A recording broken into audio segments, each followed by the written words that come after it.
ரூபாய் 5 கோடி மதிப்பில் 2 வருடத்திற்கு முன்பு கட்டப்பட்ட ஊராட்சி ஒன்றிய அலுவலக கட்டிடத்திற்கு புதிய கல்வெட்டு வைக்கப்பட்டது. திருவண்ணாமலை மாவட்டம் வந்தவாசியில் ஊராட்சி ஒன்றிய அலுவலக கட்டிடம் 2 வருடத்திற்கு முன்பு ரூபாய் 5 கோடி மதிப்பில் கட்டப்பட்டது. அதன் திறப்பு விழா அப்போதே நடைபெற்றது. அதில் ஒன்றிய சேர்மன், ஒன்றிய கவுன்சிலர்கள் பெயர் பொறித்த கல்வெட்டு வைக்கப்படவில்லையாம்.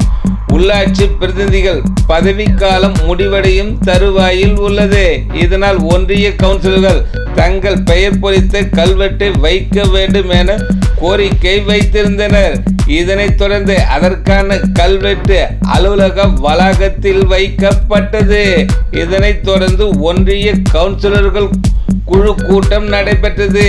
இந்த கூட்டத்திற்கு ஒன்றிய சேர்மன் ஜெயமணி ஆறுமுகம் தலைமை தாங்கினார். துணை சேர்மன் பாபு, பிடிஓ பரணிதரன் ஆகியோர் முன்னிலை வகித்தனர். வட்டார வளர்ச்சி அலுவலர் பிரபாகரன் அனைவரையும் வரவேற்று பேசினார்.